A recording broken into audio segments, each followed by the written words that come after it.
Matapos nga ng kanilang laban sa 10 C-rank na Shokoi ay pinapatago ni Xiaoyu sa kanyang space equipment ang isdang ito. Naupo nga ang ating bida at tinanong ito kung patay na ba ang isda dahil hindi naman na gumagalaw. Pero sinabi lang ni Xiaoyu gamit ang abilidad ni Anthony na ganyan na talaga yan nang mahanap ko siya.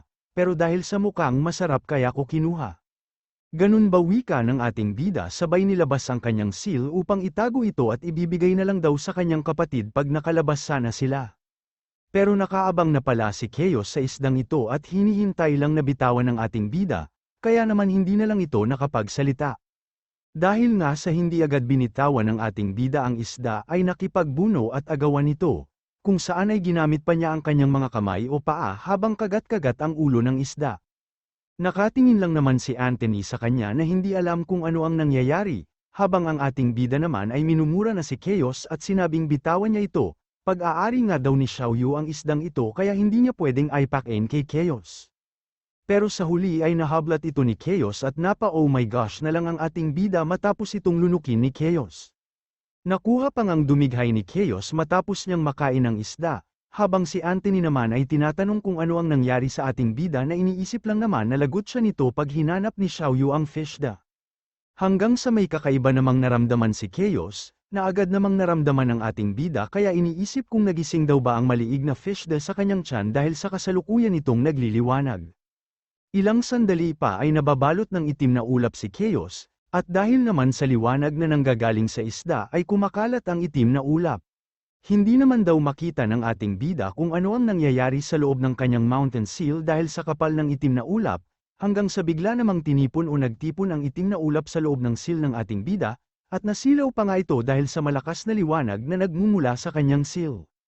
Habang unti-unti namang umaangat o nawawala ang itim na ulap ay naaninag ng ating bida ang mga pagbabago kay Chaos kung saan lumaki din ito. Muli ngang napamura sa gulat ang ating bida, hindi nga siya makapaniwala na dahil sa isang silverfish ay lumaki ito ng 10 metro. Kung ganito nga daw kabilis ang paglaki ni Chaos ay napakainam daw lalo na pag umabot ito ng 100 metro ang haba. Bigla nga niyang tinanong ang kanyang kapatid kung saan niya natagpuan ang silver na isda at kung may mga kasama pa ba ito, na tinanong lang din naman siya kung nais bang kunin sa kanya ng ating bida ang kanyang isda. Pero iniisip lang naman niya na kailangan niyang makahanap na kamukha o kaparehas ng isda sa kung saan dito sa dagat, dahil kung hindi niya ito mapapalitan ay siguradong may sakuna na dadating sa kanyang buhay. Natawa na nga lang ang ating bida at sinabing bakit ko naman gagawin sa'yo yun. Sabay sinabi na kailangan na nilang bumalik sa Grand Palace upang makakuha pa ng itim na baluti, pero itong si Xiaoyu ay mukhang nagdududa na agad sa kanyang kuya. Pagdating na sa Grand Palace ay palihim na pumasok ang ating bida, hanggang sa palitan niyang muli ang kanyang muka habang iniisip na andito pa sa Grand Palace ang mga natitirang sundalo, kaya naman sasabihin na lang niya na naambush sila upang mahikayat niyang lumabas muli ang ilan sa mga ito. Bigla ngang nagulat ang mga Shokoi na ito nang marinig ang sigaw ng ating bida na humihingi ng tulong, at pagpasok nito sa hall ay agad na tinanong kung ano ang nangyari sa kanya. Na-ambush kami wika nga nito at kailangan ko ulit ng 10 Shokoi upang sumama sa akin at tulungan ang ating mga kasamahan. Pero naramdaman naman ng ating bida ang biglaang pagsulpat ng buhawing tubig mula sa kanyang likuran, kaya agad niyang sinabihan na maghintay ang mga ito at huwag munang lumabas dahil may patungo sa kanila. Iniisip nga ng ating bida na ang energy wave na naramdaman niya ay mula sa A-rank, pero bakit daw kaya 2 A-rank ang mga ito? Napapatanong nga ito kung si Tandang Bailey ba ang isa sa mga ito at kung nagtungo siya dito kasama pa ang isang A-rank. Hanggang sa makita niya ang likod ng isang A-rank kaya bahagyang natahimik ang ating bida, dahil ang A-rank daw na ito ay ang puppeteer na nakita niya sa Kuchan Ruin. Inabisuhan nga niya ang iba pang Shokoi na may paparating na atake, habang si Bailey ay nakasunod naman sa puppeteer na nilapit lang ang kamay sa muka ng ating bida.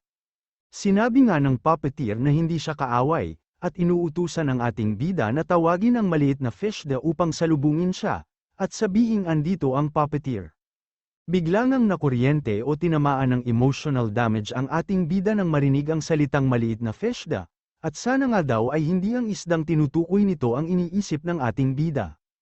Nagdilim na ang muka ng ating bida at pinagpawisan habang iniisip na malamang sa ang fishda na nahuli ni Xiaoyu ay ang master ng mga Shokoi na may itim na baluti at muling nang nagbigay ng negative points ang ating bida kay Xiaoyu. Iniisip nga din ito na ang sinabi ng puppeteer ay maliit na kulay puting fishda, samantala ang nahuli naman ng kanyang kapatid ay kulay silver, kaya malamang daw na hindi iisa o parehas ang tinutukoy ni puppeteer, di ba? Agad nga itong nagpaalam sa puppeteer upang sabihin sa kanyang master na andito na siya, at mabilis nga itong nagtungo sa altar kung saan nagpapahinga ang kanilang master. Pero wala siyang nakitang kahit anong fishda sa altar na ito. Kaya naman nang makalapit siya sa altar ay tinanong niya ang kanyang kapatid kung dito ba sa lugar na ito niya nakuha ang maliit na fishda niya. At oo nga daw wika nito, nakapatong nga lang daw sa lamesa ang isda at hindi niya alam kung sino ang naglagay nito dito. Bigla ngang sumakit ang ulo ng ating bida habang iniisip na ang pinakamalakas na nilalang sa ruin na ito ay pinulot o napulot lang ng kanyang kapatid. Anong swerte ang meron sa'yo, wika pa nga nito. Pero malamang nga daw na ang lamesa o altar na ito ay ang formation core ng ruin, pero hindi naman daw ito ang tamang oras upang isarado ang ruin. Dahil nga sa malakas na kalaban ng puppeteer at kung sakaling maglaban sila ni Tandang Bailey sa labas ng ruin ay siguradong madadami lahat ng vital class sa kanilang labanan. Kaya mas mainam na daw kung labanan at matalo nila ang puppeteer dito habang malayo siya sa mga estudyante. Sa pagbalik nga ng ating bida habang nakatingin sa kanya ang puppeteer ay sinabi ng ating bida sa mga shokoy na patayin niyo siya.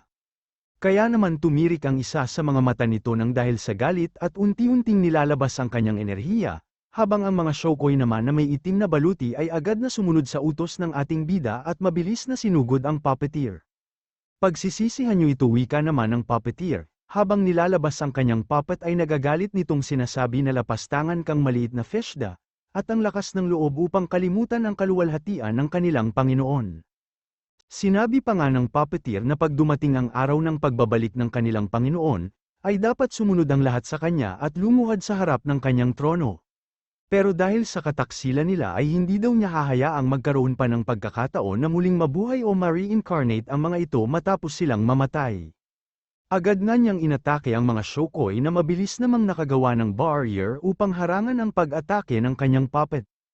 Pero agad namang nag-crack ang kanilang barrier dahil sa lakas ng pag-atake nito. Habang lumalaki ang crack sa barrier ng mga shokoy ay iniisip ng ating bida na kaya nitong sanggahin ang atake mula sa A-rank, at buti na lang daw ay hindi niya pinili na labanan sila ng sabay-sabay.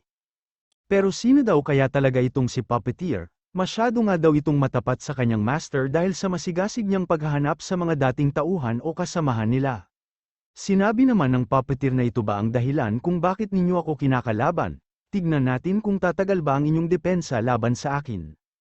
Nang makalapit naman si Tandang Bailey ay napapaisip ito sa kung ano ang nangyayari, dahil sa may mga pagsabog siyang nakikita ay iniisip din niya kung nag-aaway-away ba ang mga ito, at kung ito na daw ba talaga ang uso sa mga nilalang ng ruin ngayon. Naglunsad nga ng pag-atake si Bailey, na agad din namang napansin ng puppeteer kaya mabilis itong nakaiwas sa atake niya. Ngunit sa paglapag ng puppeteer, ay muli na namang sumulpot si Tandang Bailey sa kanyang harapan upang pasundan ang kanyang atake dahilan upang magkaroon ng malakas na pagsabog sa Grand Palace. Mabilis naman tumalikod ang ating bida at nais na lumayo habang iniisip na wag mo akong saktan, tanda ako si Lucio. Habang si Tandang Bailey naman ay bahagyang natahimik at hinihintay na lumabas ang puppeteer, at bigla nga itong sumimangot habang iniisip na masyadong tuso ang puppeteer. Ginamit nga daw ng puppeteer ang mga maliliit niyang puppet na nakakapit sa kamay ni Tandang Bailey upang malihis o magbago ang direksyon ng kanyang pag-atake. Habang ang puppeteer naman ay sinabi na nandito lamang siya upang kunin ang maliit na fishda at pasaliin o ayain itong sumama sa kanya. Pero hindi niya daw inaasahan na kabaliktaran nito ang mangyayari dahil nakuha pa siyang atakihin ng mga tauhan ng fishda. Habang patuloy nga ang pakikipaglaban ng mga shokoy sa isang puppet, ay sinabi ng puppeteer na hindi na siya natutuwa sa mga nangyayari sabay gumamit ng isang spell mula sa kanyang mga abilidad. Nagulat nga si Tandang Bailey na mapansin niya ang sandamakmak na puppet at kasalukuyang nakapalibot sa kanya. Hindi nga daw niya napansin kung kailan nagtungo sa kanya ang mga ito at kung paano silang biglang dumami. Hindi naman na siya binigyan ng pagkakataon na makapag-isip pa at agad umatake ang lahat ng mga puppet na ito, kung saan ay pinapanood lang ng puppeteer ang pagsabog na nangyayari habang inaatake si Tandang Bailey. Na mabilis namang umalis at ginamit ang usok at bula mula sa tubig bilang kubli niya, hanggang sa may pulang enerhiya naman ang mabilis na humahabol sa kanya. Kumapit nga ang mga pulang enerhiya na ito kay Tandang Bailey, na nagulat dahil sa unti-unting pagdami ng pulang enerhiya na nakakapit sa kanya. Ilang sandali pa ay inatake at pinutol niya ang mga ito, at bigla siyang nagulat dahil nasa likod na niya ang puppeteer na kasalukuyang napapatanong kung bakit tila bumagal daw si Tandang Bailey. Paglingon nga ni Tandang Bailey sa kanya ay pasugad naman na ang mga puppet nito habang sinasabi na mahina ka sa tubig tanda, tama ba ko wika ng puppeteer. Muli nga niyang inutusan na umatake ang kanyang mga puppet, na agad-agad namang umatake ng sabay-sabay habang nakapaikot kay Tandang Bailey. Tahimik lang naman si Tandang Bailey at kinumpas ang kanyang sandata, sa bawat kumpas nga nito ay nagbabago ang direksyon at natitipon niya ang mga pulang enerhiya mula sa puppets. Hanggang sa ilang sandali pa ay hindi makapaniwala ang puppeteer na ganun lang kabilis na kontra ni Tandang Bailey ang pag-atake ng kanyang mga puppets. Sinabi naman ni Tandang Bailey na ang mga puppet strings na ito ay mas mainam kung itago mo na lang sabay ginamit ang mga ito upang atakihin ang puppeteer, na mabilis namang gumamit ng puppet tangle. Upang harangan ang atake ni Tandang Bailey sa kanya, na hindi naman nagpapadaig kung bilis ang pag-uusapan dahil agad itong nagtungo sa likod ng puppeteer upang umatake. Nais pa nga sanang umiwas ng puppeteer pero lamapat na sa kanyang muka ang sandata ni Tandang Bailey. Dahil nga sa lakas ng pag-atake ni Tandang Bailey ay bumalandra pa sa iba't ibang parte ng Grand Palace ang puppeteer. Pagtayo naman ng puppeteer ay tumawa pa ito ng pagkalakas-lakas, at sinabing bibigyan niya ng panibagong regalo si Tandang Bailey habang tinitipon ang puppet thread sa kanyang mga kamay. Sabay-sabay ngang naglabas ng puppet threads ang mga puppet niya at nakabuo sila ng malaking veil o belo. Tinawag nga itong blood puppet veil ng puppeteer, at sinabing ang atake niyang ito ay mas malakas at mas malawak ang nasasakupan o sakop ng pag-atake, at habang nakatingin siya kay Tandang Bailey ay nais daw malaman ng puppeteer kung ano ang gagawin ni Tandang Bailey ngayon. Sumigaw nga ito at sinabing mamatay ka na ngayon Chen Bailey. Papakitaan kita ng simpleng trick ko wika naman ni Tanda. At mabilis nga niyang hinati ang veil sa kumpas lang ng kanyang mga daliri, ilang sandali pa ay sunod-sunod ding nahati sa dalawa ang mga puppets ng puppeteer. Hindi pa nga nakontento si Tandang Bailey at genutay-gutay pa niya ang veil na sinasabi ng puppeteer na malakas niyang atake. Hindi nga ito makapaniwala sa kanyang nakita at napapatanong kung flying sword nga ba ang ginamit ni Tandang Bailey, pero dahil sa mga nagkalat na parte ng kanyang veil ay nagalit ito at napakagat-labi pa. Mabilsi nga itong sumugod patungo kay Tandang Bailey, na nilabas naman ng isang talisman at sinabing hindi nila kailangang mag-apura. Sa paghagis nga niya ng talisma ay sinabi ni Tandang Bailey na bakit hindi mo naman subukan ang lakas ng puppet ko, at bigla ngang napahinto at napilitang umiwas ang puppeteer. Kung hindi nga daw siya nakaiwas ay malamang sa malaking pinsala ang natamo niya mula sa pag-atake ni Tandang yon. Lumapag naman ang puppet ni Tandang Bailey. Sinabi nga ng puppet na ito na isa siya sa 6 na espiritu at walang sinong mang bastos ang makakatakas mula sa talam ng kanyang sandata. Sunod nito ay mabilis na umatake ang puppet ni Tandang Bailey, na muli namang naiwasan ng puppeteer pero makikita ang wave ng enerhiya na nagmumula sa espada ng puppet o espiritu ni Tandang Bailey. Iniisip naman ng puppeteer na kung sana lang ay hindi abala ang puppet niya upang labanan ang mga shokoi, ay may lakas pa sana siya upang labanan si Tandang Bailey. Bigla nga itong lumiko at nagtungo sa direksyon ng chamber sa Grand Palace, habang sinisigaw na papatayin niya ang maliit na fishda para sa kanyang boss bago siya umalis, kaya naman biglang napaisip si Tandang Bailey sa nais gawin ng puppeteer. Samantala habang mainit naman ang labanan nila ay tamang kain lang ng pakwan ng ating bida habang iniisip na sana ay hindi siya napansin na umalis ng mga shokoi. Iniisip nga din ito na hindi na niya makita ang flying sword ni Tandang Bailey, at kamusta na daw kaya ang laban nila? Nang bigla namang may mabilis na papalapit sa ating bida, at nang makita na ito ay ang puppeteer na masyado ang galit, ay agad-agad niyang tinatawag ang mga shokoi at sinasabi na may kalaban at nais atakihin ang kanilang master. Mabilis namang umiwas ang ating bida sa puppeteer na kinagulat naman ng mga shokoi dahil patungo ito sa kanila. Habang papalapit naman si Tandang Bailey sa bida nating may yak-yak sa takot ay iniisip nito na parang pamilyar ang shokoi na nakikita niya. Parang ang ating bida nga daw na hindi mapagkakatiwalaan. Pinagtibay naman ng mga shokoi ang kanilang barrier matapos mapansin ang puppeteer, na sinabing sino man ang hamarang o subukang pigilan siya ay mamamatay, nawasak nga ang barrier ng mga shokoi at nakatikim ng malupit at malakas na sipa mula sa puppeteer. Matapos nito ay agad na nagtungo sa loob ng Grand Palace ang puppeteer upang hanapin ang maliit na fishda. Dire-diretso na nga lang ito at winawasak ang mga pintuan, hanggang sa makarating siya sa chamber ng maliit na Fishda. Masyado nga ang galit nito habang hinahanap ang Fishda, at sinabing sino man ang magtaksil sa kanyang master ay kailangang mamatay. Hanggang sa ilang sandali pa ay napansin nitong wala siyang maramdaman na kapangyarihan sa chamber na ito, kaya napapatanong siya kung saan kaya nagtungo ang mga ito. Iniisip nga ng ating bida na mayroong mali dito, dahil ang mga Shokoi ay sinusunod lahat ng utos sa ngalan ng maliit na Fishda, napansin naman ng puppeteer ang bida nating dahan-dahan pang tumatakas sana. Dahil nga sa walang nakakita sa maliit na Fishda at maging siya ay hindi niya din ito nakita, mabilis siyang nagtungo sa ating bida habang tinatanong kung sino ito at kung ano ang ginawa niya sa Fishda, habang ang ating bida naman ay tinatawag si Tandang Bailey at nagmamakaawa na tulungan siya. Bigla namang lumabas ang buhangin ni Xiaoyu, at bumuo ito ng malaking kamay sa pagnanais na huliin o pigilan ang puppeteer sa pag-atake nito sa ating bida. Hindi ka pala nag-iisa, wika naman ng puppeteer, at mabilis na winasak ang kamay na gawa sa buhangin, kaya naman nakaramdam ng takot ang batang ito. Pasuray-suray nga ito habang iniisip na tinalo ng puppeteer si Anthony sa isang atake lamang, nagdadasal na nga ito na sana maging ligtas ang kanyang kuya. Samantala naipit naman na ang ating bida at magkabilaan ang puppet at puppeteer na nakaamba ng pag-atake sa kanya. Habang papalapit nga ang atake ng mga ito sa ating bida ay tanggap na nitong katapusan na niyang talaga at nagkaroon nga ng pagsabog. Mukhang patay na ang ating bida kasi nakapikit na, pero joke lang pala at unti-unti nitong dinilat ang kanyang mata.